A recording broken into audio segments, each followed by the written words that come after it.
शिक्षाओं का अनमोल ये खजाना हर दिल पे लिख दिया है, हर दिल पे लिख दिया है जिंदगी का अफसाना। अमूल्य रतन, अमूल्य रतन, अमूल्य रतन। ये श्रृंखला सर्व आत्माओं के पिता परमात्मा शिव के द्वारा उच्चारित महावाक्यों के संकलन पर आधारित है। ओम शांति। गॉडलीवुड स्टूडियो द्वारा प्रस्तुत अमूल्य रत्न में आप सभी का हार्दिक स्वागत है। दुनिया में लोग कुर्सी के लिए क्या क्या नहीं करते, क्योंकि कुर्सी है तो पावर है, कुर्सी है तो सभी सलाम करते हैं। कोई भी कुर्सी यानी सीट को छोड़ना नहीं चाहता। परमपिता परमात्मा भी हमें श्रेष्ठ स्वमानों की अविनाशी शक्तिशाली सीट देते हैं, परंतु क्या कारण है कि हम बार बार इस सीट को छोड़ देते हैं। इस कारण और निवारण को आज हम ईश्वरीय महावाक्यों द्वारा समझेंगे और इन महावाक्यों के स्पष्टीकरण के लिए हमारे मध्य हैं प्रजापिता ब्रह्मा कुमारीज ईश्वरीय विश्वविद्यालय के वरिष्ठ राजयोगी शिक्षक आदरणीय राजू भाई साहब। फिर साहब आपका आज के एपिसोड में बहुत बहुत स्वागत है। ओम शांति। फिर साहब आज हम बात करेंगे 7 दिसंबर 79 के महावाक्यों पर, जिसका टॉपिक है सर्व रिश्तों को समाप्त कर फरिश्ता बनो। परमात्मा कहते हैं कि संगम युग को कहा ही जाता है वरदानी युग। संगम युग पर ही असंभव संभव होता है। सर्व परिवर्तन का युग संगम युग है। तो ऐसे युग पर श्रेष्ठ पाठ बजाने वाले हीरो और हीरोइन एक्टर हो। तो सब संगम युग की इस महिमा को थोड़ा स्पष्ट करें। संगम युग जो कल्याणकारी युग है, क्योंकि कलयुग के बाद सतयुग आता है, तो कलयुग और सतयुग के जो मध्य का समय उसको संगम कहते हैं। तो वर्तमान समय जब परमात्मा इस सृष्टि पर कलयुगी सृष्टि के परिवर्तन के लिए आते हैं और सतयुगी सृष्टि की स्थापना करते हैं, तो वो जो समय है बीच का, उसको हम कल्याणकारी संगम युग कहते हैं। ये वरदानी युग है। इसमें हम जो भी चाहें, जैसा भी श्रेष्ठ कर्म करें, उस कर्मों के अनुसार हम बहुत ऊंचे से ऊंचा पद प्राप्त कर सकते हैं जी। तो परमात्मा इस युग की महिमा सुनाते हैं। यही एक ऑस्पिशियस कल्याणकारी युग है, जिसमें परमात्मा से सब वरदान सर्व शक्तियाँ भी प्राप्त कर सकते हो। ये हीरे तुल्य जन्म है, डायमंड एज है। ये सतयुग को गोल्डन एज कहेंगे, अभी डायमंड एज है। और ऐसे समय पर अगर हीरो पार्ट बजाओ तो हीरो एक्टर्स हीरो पद प्राप्त कर सकते हैं। परमात्मा कहते हैं कि संगम युग पर ही सदा संपन्न का वरदान मिलता है। द्वापर से कभी कभी अल्पकाल का मिलता है, संगम युग को सदाकाल का वरदान है। अगर अभी भी कभी कभी का होगा तो सदाकाल का कब होगा। संगम युग पर नाम ही है शिव शक्ति। जैसे नाम कंबाइंड है, वैसे सदा कंबाइंड रहो तो मायाजीत बन जाएंगे। अभी भी कंबाइंड शिव शक्ति, भविष्य लक्ष्य भी कंबाइंड विष्णु रूप का, तो डबल कंबाइंड रूप होना। वर्तमान समय हमारा ये कंबाइंड रूप है कि हम परमात्मा शिव के साथ कंबाइंड हैं। आत्माएं शक्ति स्वरूप हैं और परमात्मा शिव है। तो शिव शक्ति स्वरूप इस समय संगम का कंबाइंड स्वरूप है और भविष्य में विष्णु चतुर्भुज का कंबाइंड रूप है, जो श्री लक्ष्मी श्री नारायण दोनों का प्रत्येक चिन्ह है।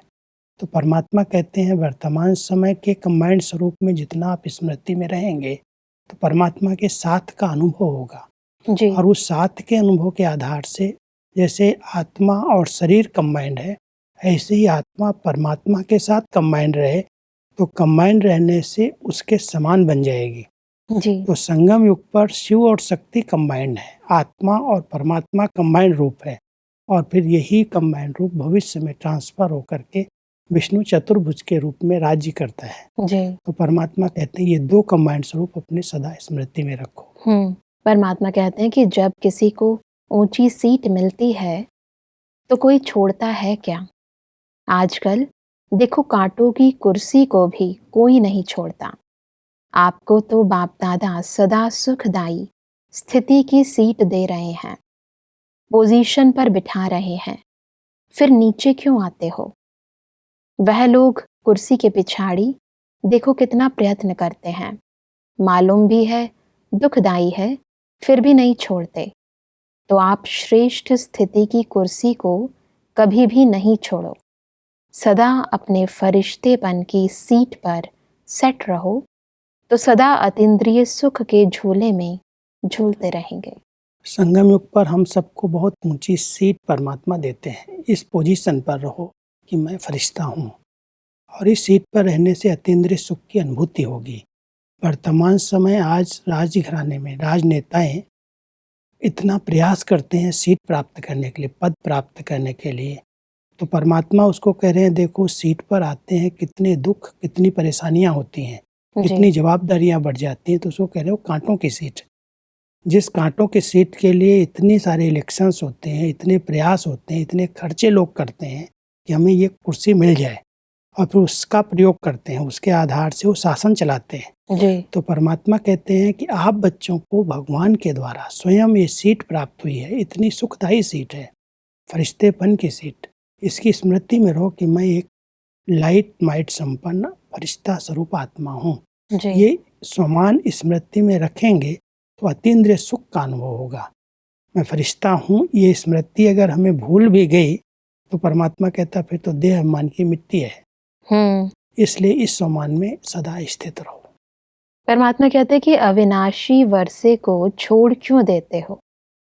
सिर्फ एक ही सहज बात तो याद करनी है, हम बाप के और बाप हमारा। इसी एक बात में सब समाया हुआ है। यह है बीज। बीज को पकड़ना तो सहज होता है ना, वृक्ष के विस्तार को पकड़ना मुश्किल होता है। तो एक बात याद रखो, अब अभुल बनो। ये जो हम सब ने बीज शब्द यूज किया कि बाबा एक बीज है और उस बीज में सर्व संबंधों की रचना समाई हुई है। अगर हम बीज को पकड़ लेते हैं, उसके साथ हमारे सर्व संबंध जुट जाते हैं, जिन संबंधों में हमारी बुद्धि भटक रही है उनसे हमारा किनारा हो जाता है जी। तो फरिश्ता स्थिति की सीट को पकड़ने के लिए हमें परमात्मा के साथ कंबाइंड रहना है, उसको अपना बनाना है, बीज को पकड़ना है, उसके साथ सर्व संबंध जोड़ने। जब हमारे एक बाबा के साथ सर्व संबंध जुट जाएंगे तो दूसरे सब संबंधों से अपने आप किनारा हो जाएगा। क्योंकि फरिश्ता का एक अर्थ है फर्श से रिश्ता नहीं, ये फर्श है शरीर या संबंध। जहाँ जहाँ हमारी बुद्धि भटक रही है, जब उससे बुद्धि का किनारा हो जाता है तब हमारा रिश्ता परमात्मा से जुट जाता है। और जब परमात्मा से रिश्ता जुटता है तब हम फरिश्ता अर्थात डबल लाइट बन जाते हैं, हल्के हो जाते हैं, कोई बोझ नहीं रहता। परमात्मा कहते हैं कि द्वापर कलयुग से भूलने वाले बने और इस समय अभुल बनते हो। इस वरदान भूमि से विशेष अभुल बनने का अर्थात स्मृति स्वरूप बनने का ही वरदान ले जाना। विस्मृति को यहाँ ही छोड़ करके जाना। विस्मृति के संस्कार समाप्त। कभी कोई बात हो तो यह वरदान याद करना। परमात्मा संगम युग पर हम सब बच्चों को स्मृति भाव का वरदान देते हैं। जो भूलने की आदत है, भूलना देहमान को है और हम भूल जाते हैं अपने स्वस्वरूप को। परमात्मा कहता है इसमें अभूल बनो, भूलना नहीं कि मैं कौन। जब अपने उस समान में हम स्थित रहेंगे, अभूल बनेंगे तो स्मृति स्वरूप बन जाएंगे, एक परमात्मा की याद निरंतर बनी रहेगी। द्वापर युग से तो भूलने के संस्कार बन गए, खुद को भी भूल गए, खुदा को भी भूल गए। संगम युग पर अभी भूल को हमें सुधारना है, अभूल बनना है, माना अपने आत्मिक स्वरूप में स्थित रहना है। और जितना हम उस आत्मिक स्वरूप में स्थित रहेंगे उतना स्मृति स्वरूप परमात्मा की स्वतः याद बनी रहेगी। तो परमात्मा बच्चों को स्मृति स्वरूप बनाना चाहते हैं। जी। ऐसा परमात्मा कहते हैं कि सदा बच्चों की याद ही बाप को रहती है। और कोई काम है क्या बाप को? बच्चों को याद करना यही काम है ना। चाहे जाने या न जाने, लेकिन बाप तो याद करते हैं। जैसे बाप का काम है बच्चों को याद करना, वैसे बच्चों का भी काम है बाप को याद करना। सदा लवलीन रहो। क्योंकि वैसे भी कहते हैं याद से याद मिलती है। हाँ जी। अगर बाप हमको याद कराए, हम बाप को नहीं याद करेंगे क्या? लेकिन अगर बच्चे बाबा को बहुत प्यार से याद करते हैं तो याद हमारी उस तक पहुंचती है और वो भी हमें याद करेंगे। तो परमात्मा कहते हैं वैसे तो बाप के पास है ही क्या, बच्चे ही है मेरे, बच्चों को ही मुझे इतना ऊंचे से ऊंचा बनाना है, जी। तो उनकी स्मृति तो मुझे सदा रहती ही है। लेकिन आप बच्चे अगर सदा याद करते रहोगे, सदा स्मृति स्वरूप होकर के रहोगे, तो बाप की याद याद से मिल जाएगी और बाप की याद माना उनकी शक्तियां हमें प्राप्त होने लगेंगी। जी। वो ऐसे याद नहीं करते, लेकिन उनकी जो शक्तियां हैं जो याद करते हैं वो कैच कर लेते हैं। तो हमारे कनेक्शन जुटते ही उनकी शक्तियों का अनुभव होने लगता है। तो जैसे बाबा हमको याद कर रहा है, जी। तो परमात्मा हम सबको कहते हैं तुम बच्चे याद में रहो, तो बाप भी आप बच्चों को याद करें। परमात्मा कहते हैं कि ड्रामा अनुसार कलयुगी दुनिया का दुख और अशांति का नजारा देख बेहद के वैरागी बनते जाएंगे। कुछ भी होता है अपनी सदा चढ़ती कला हो। दुनिया के लिए हाहाकार है और आपके लिए जय जयकार है। आप जानते हो यह दुनिया हाहाकार होने वाली है। हाहाकार होना अर्थात जानना, किसी भी परिस्थिति में घबराना नहीं, हमारे लिए तैयारी हो रही है। क्योंकि कलयुग में बीच बीच में अनेक प्रकार की परिस्थितियां आती हैं और कई प्रकार के हंगामे होते हैं। कभी कोई स्ट्राइक, कभी कोई हंगामा चलता रहता दुनिया के अंदर। तो परमात्मा कहता है कलयुग के अंदर जितना ये हाहाकार बढ़ेगा, चारों तरफ से आत्माएं दुखी होंगी, अशांत होंगी, ये सब निशानियां हैं इसके जाने की। आप बच्चों के ऊपर इसका प्रभाव नहीं आना चाहिए। आप अपनी चढ़ती कला का अनुभव करो। जी। जितना आपकी चढ़ती कला होती जाएगी, आप आगे बढ़ते जाएंगे, आपकी स्थिति ऊंची बनती जाएगी, उतना इस कलयुगी सृष्टि का बहुत जल्दी परिवर्तन होगा। तो इसके लिए परमात्मा हम सबको कह रहे हैं हाहाकार होना माना इसका परिवर्तन। इसलिए कोई भी परिस्थिति से घबराओ नहीं, बातें आएंगी, खत्म हो जाएंगी। आप बच्चे बाबा की याद से शक्तिशाली बन करके रहो और आपके सामने अगर कोई बात आती है तो उसको बहुत सहज रीति से पार कर लो। क्यों आई, कैसे आई, प्रश्नों में उलझो नहीं। लेकिन परिस्थितियां तो आनी ही है, कलयुग है और कलयुग के अंतिम समय में हर प्रकार का वार होगा, अति होगी हर चीज की। उसमें हमें अपनी स्थिति बना करके रखना है। बातें आएंगी और हम उनको क्रॉस कर लेंगे। परमात्मा कहते हैं कि साक्षी होकर सब प्रकार का खेल देखो। कोई रोता है, चिल्लाता है, साक्षी होकर देखने से मजा आता है। क्या होगा यह क्वेश्चन भी नहीं उठता। यह होना ही है, ऐसे अटल होना। क्या होगा यह क्वेश्चन तो नहीं उठता। अनेक बार यह सब हलचल देखी है और अब भी देख रहे हो। क्या भी हो दुनिया में, लेकिन याद की भट्ठी में रहने वाले सदा सेफ रहते हैं। दो चीजें हैं, एक तो हम सबको अपनी स्थिति बहुत साक्षी दृष्टा बनानी है। जी। क्योंकि जब दुख अशांति बढ़ेगी, जब हर आत्मा के किए हुए कर्मों का फल उन्हें भोगना पड़ेगा, तो बहुत सारा दुख बढ़ेगा, अशांति बढ़ेगी। हम उनके दुख में, उनके रोने में, उनके चिल्लाने में अगर दुखी हो गए तो हम उनको मदद भी नहीं कर सकेंगे और अपनी स्थिति भी बिगड़ जाएगी। जी।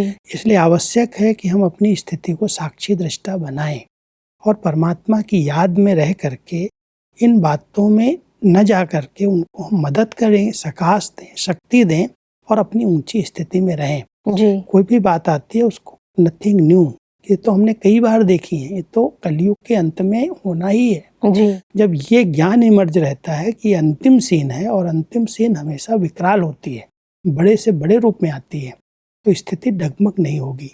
अनेक बार ये सीन क्रॉस की है, कल्प क्रॉस की है, क्योंकि कलयुग जाता है उसके बाद ही सतयुग आता है। जी। तो कलयुग के जाने की ये सब निशानियां हैं जो हर क्षेत्र में अति हो रही है। तो अति के अंदर हम सबको अपनी स्थिति अंतिम बनानी है। कोई भी बात को देख करके डिस्टर्ब नहीं करना अपने को, क्यों क्या के प्रश्नों में उलझना नहीं है। सभी जो परमात्मा ने कहा कि याद की भट्ठी में स्वयं को सेफ रखना है, इसको थोड़ा स्पष्ट करें। क्योंकि अगर हम परमात्मा की याद में मस्त रहते हैं, लगन में मगन रहते हैं, लौलीन स्थिति में रहते हैं, तो दूसरे वातावरण का प्रभाव हमारे को टच नहीं कर सकता। जैसे कोई भट्टी में कोई चीज डाल दी जाती है, कोई बाहर का प्रभाव नहीं पड़ता। तो परमात्मा कहते हैं ये योग की एक तपस्या भट्टी है। जब आप परमात्मा की याद में मग्न हो जाएंगे तो बाह्य वातावरण का प्रभाव आपके ऊपर नहीं पड़ेगा जी। और अंदर अंदर आप मजबूत होते जाएंगे, आपकी स्थिति पक्की होती जाएगी। तो इसलिए याद की भट्टी में अगर रहेंगे तो सारे दुनिया के दुख और अशांति के वातावरण में सेफ रहेंगे। जी। यही एक सेफ्टी का साधन है। जी। इसलिए हम योग के अंदर रहें, अपनी स्थिति बनाएं, बाकी दुनिया के अंदर जो हलचल हो रही है अधिक समाचार सुन करके अपनी बुद्धि को डिस्टर्ब न करें। जानकारी आवश्यक है, समझ लो क्या हो रहा है, उसके बारे में ऐसा क्यों हो रहा है, ऐसा नहीं होना चाहिए, ऐसा होगा तो ये हो जाएगा। इस प्रकार का कोई ग्रुप बना करके चर्चा नहीं करो। जो हो रहा है सब अच्छे से अच्छा होगा, ये परमात्म प्लान है, इसलिए उसमें अपने आप को डिस्टर्ब नहीं करना है। परमात्मा कहते हैं कि इस पुरानी देह में रहते देह के भान से न्यारे, इसको कहते हैं फरिश्ता जीवन। यह फरिश्ता जीवन सदा हल्का होने के कारण ऊंची स्थिति पर ही रहेंगे, क्योंकि हल्की चीज कभी नीचे नहीं आती। अगर नीचे की स्थिति पर आते तो जरूर बोझ है। फरिश्ता अर्थात निर्बंधन, कोई भी रिश्ता नहीं, देह से रिश्ता नहीं, निमित्त मात्र कार्य के लिए आधार लिया फिर उपराम। ये स्थिति जितना बनती जाती है, जी। जैसे आत्मा इस देह से डिटैच होती जाती, अलग होती जाती है, जी। और जितना वो अलग होती है, अपने स्वरूप में स्थित होती है, तो आत्मा का स्वरूप बहुत लाइट है। वैसे भी कहते हैं एक ज्योति है, प्रकाश स्वरूप है, और दूसरा हल्की है। कोई भी बंधन अगर नहीं है देह का, संबंधों का, जी। तो अपने आप उसकी स्थिति ऊंची बनती जाती है, फरिश्ता स्थिति अपने आप बन जाती है। तो परमात्मा कहते हैं कि किसी भी प्रकार का देह का, संबंधों का इस बोझ से अलग हो जाओ। आत्मिक स्थिति का अभ्यास करने से ही हम फरिश्ते जीवन का अनुभव कर सकेंगे। कर्म के लिए शरीर लिया, कर्म किया और फिर उपराम हो गए, इससे डिटैच हो गए। जी। आत्मा निकल करके कहीं नहीं जाएगी, लेकिन ऐसे लगेगा इस शरीर अलग है, मैं आत्मा अलग हूँ। जी। तो अपने आत्मिक स्वरूप में स्थित होना, यही है फरिश्ता स्थिति बनाने का पहला पुरुषार्थ। क्योंकि आत्मा जब अपने स्वरूप में स्थित होती है तो उसकी जो शक्तियाँ हैं, आत्मा की शक्ति पवित्रता है, शांति है, प्रेम है, वो सारा आभा मंडल बन जाता है, जी। ओरा बन जाता है। तो आत्मिक स्थिति बनाना माना इस शरीर से अलग होना और उस स्वरूप में स्थित हो जाना। जी। तो जब हल्के हो गए, लाइट हो गए, तो ऊपर चले जाएंगे, माना बुद्धि से परमात्मा की स्मृति बनी रहेगी। जी। और देह और दुनिया में क्या हो रहा है उसकी कोई भी चिंता नहीं होगी। तो सब आगे बढ़ते हैं तो परमात्मा कहते हैं कि अलबेलापन न आए उसकी विधि क्या है। उसकी विधि है सदा स्वचिंतन करो और शुभ चिंतक बनो। स्वचिंतन की तरफ अटेंशन कम है।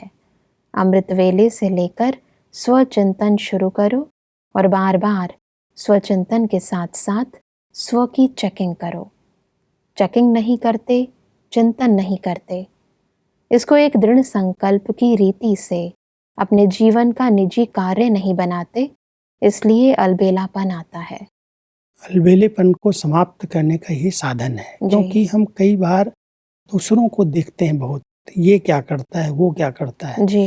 या परमात्मा के महावाक्यों को ही हम अपने अनुसार यूज करते हैं। जी। कि बाबा ने तो कहा है 8 पास होंगे, 108 ही बनेंगे, बाकी सब पुरुषार्थी हैं, सबको सजाएं खानी पड़े, कुछ ऐसे महावाक्य उनको हम अपने बुद्धि में ग्रहण कर लेते हैं। पुरुषार्थहीन बनने के यही साधन है।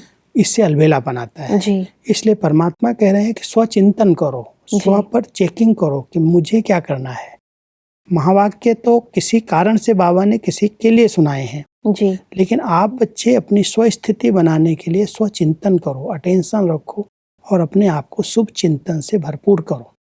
जितना शुभ चिंतन होगा, अपने आप का चिंतन होगा, उतना आप अलबेलेपन से मुक्त हो जाएंगे। क्योंकि मुझे बनना है, कोई बने या न बने, मुझे रेस में आगे आना है।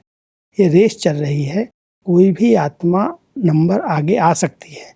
इसलिए कोई भी बात, ये ऐसी आत्मा इतनी पुरानी है, इसके अंदर ये कमी है, ये ऐसा कर रही है, वो ऐसा कर रही है, इन बातों में जानने से ही अलबेलापन आता है। अलबेलेपन से अगर मुक्त होना है तो अपनी घोट तो नशा चढ़े, अपने चिंतन में रहो। परमात्मा ने सुनाया है, उस पर चिंतन करो आत्मा का चिंतन करो, अपने ऊपर अटेंशन रखो। जी जितना अपने पर अटेंशन है उतना अलबेलेपन से हम मुक्त हो जाएंगे। जी। परमात्मा कहते हैं कि रोज अमृत वेले अपनी महिमा बाप की महिमा, अपना कर्तव्य बाप का कर्तव्य रिवाइज करो, एक निजी नियम बनाओ। अलबेलापन तब आता है जब सिर्फ डायरेक्शन समझा जाता, नियम नहीं बनाते। जैसे दफ्तर में जाना जीवन का नियम है तो जाते हो ना, ऐसे निज निज को नियम दो। अमृत वेले उठकर अपने नियम को दोहराओ।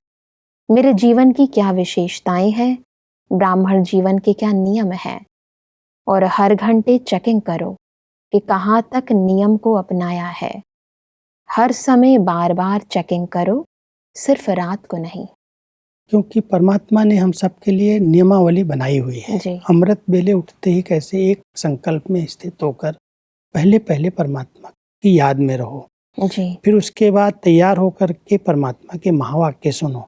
ये रेगुलर नियम हमारे बने हुए हैं जी और ये नियमों के अनुसार अगर हम चलते हैं तो हमारी उन्नति अपने आप होती है। जी लेकिन कई बार हम इन नियमों में चलते चलते अलबेले हो जाते हैं और फिर रात को चेक करते हैं कि ये मेरे से गलतियां हो गई। परमात्मा कहते हैं हर घंटे चेक करो और चेंज करो। हाँ अगर जी कोई भी नियम छूट गया, चाहे शुद्ध अन्न का नियम है, चाहे संग का नियम है, चाहे अमृत वेले योग का नियम है, चाहे पढ़ाई का, कई प्रकार के नियम हमारे बने हुए हैं। जी उन नियमों पर अगर हम यथार्थ रीति से चल रहे हैं और बार बार चेक करते हैं तो अपने आप में उन्नति होती जाती है। जी तो स्व उन्नति का एक बहुत अच्छा ये साधन है। बिल्कुल बिल्कुल भाई साहब, आज हमने समझा कि कैसे फरिश्तेपन की स्थिति और ईश्वरीय याद से हम चढ़ती कला का अनुभव कर सकते हैं। भाई साहब, स्पष्टीकरण के लिए आपका बहुत बहुत धन्यवाद। दर्शकों, आज के एपिसोड में हमने समझा कि अतीन्द्रिय सुख के झूले में सदा झूलने के लिए हमें फरिश्तेपन की सीट पर सदा सेट रहना है। परमात्मा ने कहा कि विपरीत परिस्थितियों में सेफ्टी का साधन है याद की भट्ठी। परमात्मा ने कहा कि अलबेलेपन को समाप्त करने के लिए हमें स्वचिंतन व स्व चेकिंग को बार बार करने का नियम बनाना है। दर्शकों, आज के एपिसोड से संबंधित यदि आपके मन में कोई प्रश्न है तो आप हमें ईमेल कर सकते हैं। हमारा ईमेल आईडी है amulyaratna@godlywoodstudio.org। अगले एपिसोड में एक और अव्यक्त वाणी के साथ आप सभी के समक्ष हम फिर हाजिर होंगे। तब तक के लिए लेते हैं इजाजत। ओम शांति। मुख्य सार: फरिश्ता जीवन अर्थात देह में रहते हुए देह के भान से न्यारे डबल लाइट स्थिति में स्थित रहना। दुनिया में कुछ भी चल रहा हो लेकिन याद की भट्टी में रहने वाले सदा सेफ रहते हैं। अलबेलापन न आए उसकी विधि। स्वचिंतन करो और शुभ चिंतक बनो। अपने आप को सजा दो। जो सबसे प्यारी चीज व कर्तव्य लगता हो उससे अपने को किनारा करो। एक ही सहज बात याद रहे, हम बाप के और बाप हमारे। अधिक जानकारी के लिए संपर्क करें Amulya Ratan Godlywood Studio, Manmohini Van, Shantivan post, Abu Road 307510, district Sirohi, Rajasthan. Email ID है amulyaratn@godlywoodstudio.org। इस श्रृंखला को प्रजापिता ब्रह्मा कुमारीज ईश्वरीय विश्वविद्यालय के सेवा केंद्रों पर क्लास में नियमित रूप से चलाने के लिए गॉडलीवुड स्टूडियो से संपर्क करें।